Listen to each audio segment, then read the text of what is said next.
He that commits sin is of the devil, for the devil sinned from the beginning. Well, that's a big pill to swallow. That means your granny's in trouble. That means grandma's in trouble, mama's in trouble, your brother and sister's in trouble, all your friends are in trouble, and you don't get right, you're in trouble. He that commits sin is of the devil. No wonder you're going to hell. No wonder Jesus had to step in.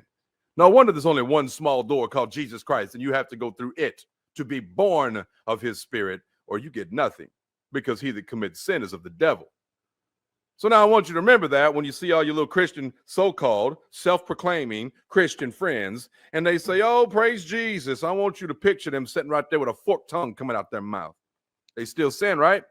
They claim Jesus. I want you to picture a forked tongue coming out their mouth. I want you to remember this verse. He that commits sin is of the devil. I want you to know it. I want you to stand on it, because the Lord told you to have no fellowship with them. You're to be ye separate from them. He that commits sin is of the devil. How awful is the situation we have? You are told to be the bride of Christ, right? A groom is Jesus. The bride is the church. You are to be a chaste virgin, prepared unto her groom. Chaste. So let's say a man and a woman, to make sense of it, and I go over this all the time, but it needs to be said again. Say a man is going to marry a woman. He has put a ring on her finger, or whatever whatever you do, and you say they're engaged. She is to be, well, what's the word? Not just chaste, but loyal. I guess you could say loyal in everything that she has.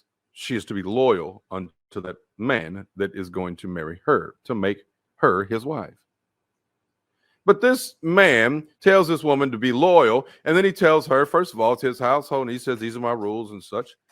This woman, she says, oh, well, I got the ring, we're getting married, but I'm going to go over here and commit fornication, adultery, or whatever while he's out of town. What do you think that woman's worth? He's out of town. He won't be back till who knows when, next week. But while he's gone, she's committing adultery. She's bringing things in his house that he said, do not have in my house. She's got friends and things that are not of him. He said, never have those people over here. I have nothing to do with them. They're in his house while he's gone. What is she worth? I just want to know the worth of that bride to be, that so-called bride to be, that woman who said she's engaged to this groom. What is she worth? Somebody got to have a number. Would you say she's worthless? Well, she is worthless. She's a piece of what? Garbage. You think she's going to get married? Only a fool would marry her. A fool. Now, you people claim the name of Jesus. You're supposed to be the bride of Christ. And while he's out of town, you're running around here fornicating, you're lying, you're deceiving, you're mixing with the world. And he said a friend of the world is the enemy of God. But you had the audacity to say, oh, no, I went to church, therefore I'm getting into heaven no matter what anybody says. I'm going to tell you now, you're not going to have wedding bells. You're going to have hell's bells. You're going to burn. Okay? He that commits sin is of the devil. That's what the Bible said. So I want you to think about that. Every time one of your fake friends tells you they have Jesus, I want you to think about that forked tongue coming out their mouth. Did we not just read chapter 1 of 1 John?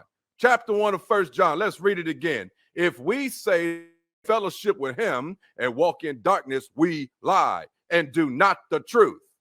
We got a world full of forked tongue liars claiming the name of Jesus. That's the situation at hand. Now, do you understand the Bible? Now is it becoming more clear to you? Let's show you a child of God. A child of actual God, remember, everybody says, oh, we're all children of God. No, we're not. No, we're not. Verse 8 told you, he that commits sin is of the devil. That's your daddy right there on the screen highlighted. You commit sin, you're just like the Pharisees. Jesus said, you're not of my father, you're of your father, the devil, and the lust of your father you shall do. It ain't no different than you. You claim his name, but you walk in sin. The Pharisees claim the name of God and walked in sin. You bunch of hypocrites. He that commits sin is of the devil. That's a fact. Verse 9 is a child of God, the only children of God, the only ones going to heaven, the only ones who are the bride of Christ. Whosoever is born of God does not commit sin, for his seed remains in him, and he cannot sin because he's born of God. That's the only ones. So if you don't match them, you're not the bride. You're not a child of God. You're a child of the devil. Like it or not.